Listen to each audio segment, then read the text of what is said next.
अभिवादन स्वीकार कीजिए ब्रजेश मिश्रा का और आप देखना शुरू कर चुके हैं द डिबेट। बहन भाइयों, आज उत्तर प्रदेश में 9 सीटों पर बाई इलेक्शन संपन्न हो चुके हैं और 50% भी वोट उत्तर प्रदेश में नहीं पड़े हैं। किसी भी उपचुनाव में ये बड़ी निराशा की बात है जब इतना कम मतदान हो, लेकिन इस मतदान के बीच जो बवाल, जो पुलिस की ज्यादतियाँ, लाठीचार्ज और वोटर्स को रोकने की कोशिशों के वीडियो वायरल हुए, उसने चुनाव आयोग और पुलिस की भूमिका पर भी गंभीर प्रश्न चिन्ह खड़े कर दिए हैं। आज चर्चा इसी विषय की। बहन भाइयों, उत्तर प्रदेश में चुनाव संपन्न हो गए हैं। अफसोस की बात यह है कि 50% भी मतदान नहीं हुआ, 50 के नीचे चला गया परसेंटेज। दरअसल बहुत वक्त के बाद ऐसा पहली बार दिखाई दिया कि जब पुलिस खुद नहीं चाहती थी कि ज़्यादा वोट हो और वोटर्स को रोकने के लिए शायद ही कोई ऐसी असेंबली सेगमेंट हो जहां पुलिस फोर्स इस बात के लिए लोगों से लड़ते, लाठीचार्ज करते, डराते, धमकाते, यहाँ तक कि पिस्तौल दिखाने में भी पीछे नहीं हटी कि वोट कम पड़े। बहन भाइयों, ये स्थिति बड़ी चिंताजनक है और ये तस्वीर आप मेरे सामने समक्ष ये देख रहे हैं, ये मीरापुर की तस्वीर है। पूरी दुनिया भर में आज ये तस्वीर वायरल है। आप पूरा इंटरनेट खोलेंगे, ये तस्वीर और वीडियो से भरा पड़ा हुआ है। अफसोस की बात है कि ये तस्वीर उत्तर प्रदेश की है और इस बाई इलेक्शन की है। एक पुलिस इंस्पेक्टर खुली पिस्तौल लेकर महिलाओं को और एक मोहल्ले में घुसकर धमका रहा है कि कोई वोट देने न निकलने पाए। ये स्थिति शर्मसार करती है कि लोकतंत्र में इस तरह के पुलिस को ऐसे अधिकार दिए जाने या पुलिस से इस तरह का कृत्य कराना, ये किसी के लिए भी ठीक नहीं है। जो आज सत्ता में उनके लिए भी ठीक नहीं है और जो पहले भी रह चुके हैं उनके लिए भी ठीक नहीं है। डेमोक्रेसी में लोगों को अधिकार है वोट देने का, और पुलिस के जरिए जब वो अधिकार रोके जाते हैं तो बहन भाइयों, ये डेमोक्रेसी को मजबूत नहीं, कमज़ोर करते हैं। और पुलिस के हाथों तो डेमोक्रेसी मजबूत हो ही नहीं सकती। जिस प्रकार का आचरण आज पुलिस का दिखाई दिया, हैरान करने वाला है। एक दो जगह घटनाएं हो, इक्का दुक्का हो, एक तो 4 जगह हो गई, भरा पड़ा है। आज कम से कम 60-70 वीडियो ऐसे वायरल हुए जो हतप्रभ करते हैं कि मुकाबला तो पुलिस लड़ रही थी, पुलिस मैदान में थी। ये क्या मतलब, इस तरह का तरीका ये पहली बार उत्तर प्रदेश में देखने को मिला कि पुलिस वोट करने से लोगों को रोक रही है। वरना कोई कारण नहीं है कि ये 49% के आसपास का सिर्फ एक मतदान हुआ। ये मतदान 60-65 के ऊपर जाता। उपचुनाव में तो बहुत झोर के वोट पड़ते हैं, लोग डालते हैं।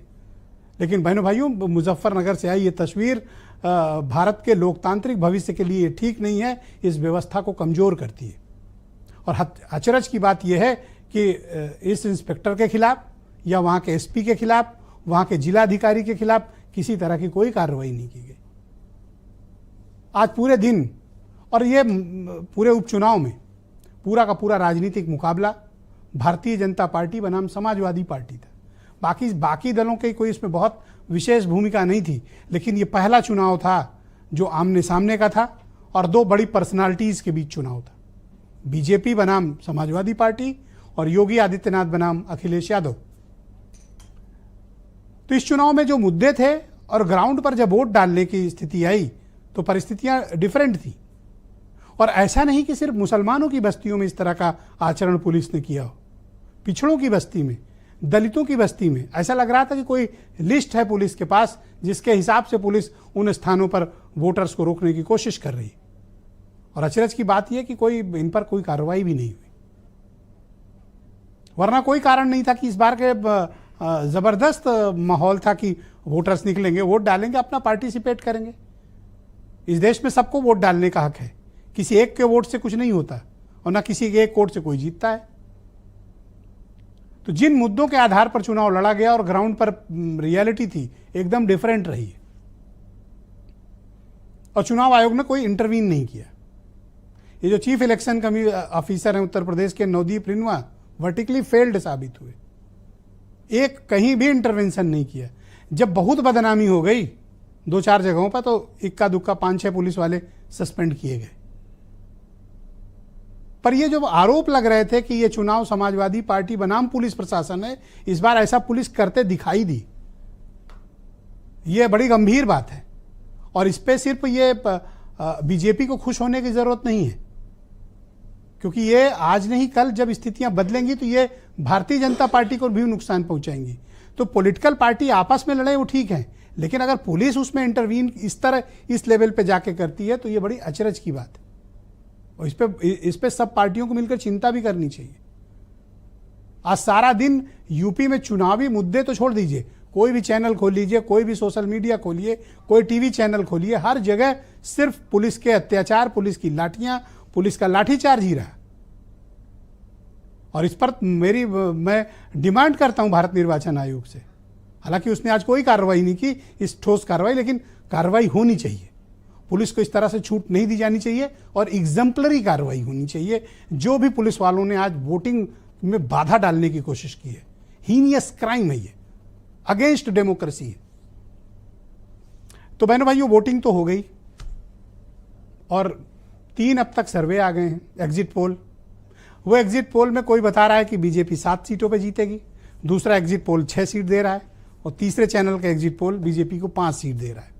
तो एक जगह पहले में 7 और 2 है, दूसरे में 6 और 3 है और तीसरे में 5 और 4 है, यानी 5 बीजेपी जीत रही है और 4 समाजवादी पार्टी जीत रही। और आज आरोपों की बौछार रही। समाजवादी पार्टी के अध्यक्ष अखिलेश यादव ने रिकॉर्ड तोड़ ट्वीट किए विद एविडेंस और वीडियो के साथ। अब जब सब ये चल रहा था तब तक बीजेपी की तरफ से 2 सीनियर लीडर्स की प्रेस कॉन्फ्रेंस हुई, प्रदेश अध्यक्ष भूपेंद्र चौधरी और deputy chief minister Brajesh Pathak. दोनों ने भी समाजवादी पार्टी पर आरोप लगाया कि गुंडागर्दी हो रही है, बूथ कब्जा हो रहे हैं, तरह तरह के आरोप और भी लगाए गए। तो इस उपचुनाव में क्या स्थितियां स्पष्ट हुई? क्या पुलिस के सहारे ये चुनाव लड़ा गया? और उस पर भी गंभीर बात की, समाजवादी पार्टी के कुंदरकी के प्रत्याशी ने कह दिया चुनाव रद्द कर दीजिए क्योंकि वोट ही नहीं डालने दिया गया। इन सारे इश्यूज को अभी तक एड्रेस नहीं किया गया। तो क्या इस तरह से उपचुनाव लड़े जाएंगे और इस तरह से लड़े जाने चाहिए? यह गंभीर चिंता का विषय है। यह मैं आप सब पर छोड़ता हूं कि इस पर चिंता करिए और इस पर बात भी करिए, बहस भी करिए, क्योंकि यह पॉलिटिकल पार्टीज के लिए भी नुकसानदायक है। आज इनके हाथ है, कल उनके हाथ है चीजें। तो अगर पुलिस के मुंह में इस तरह से खून लगा तो टांग पर गोली तो अपराधियों को पड़ रही थी, यहां वोट डालने भी लोग नहीं निकल पा रहे। तो ये एक बड़ी मुश्किल बात है, इस पर चर्चा होनी चाहिए। मैं चाहता हूं कुछ स्टेटमेंट आप सुन लें, फिर आज की डिबेट को हम आगे बढ़ाएंगे। मैंने अपने समाजवादी साथियों से कहा है कि सारे वीडियो और फोटो इकट्ठे करें और गड़बड़ी में लिप्त पुलिस और प्रशासन के लोग उनके नाम और पदनाम भी जाने।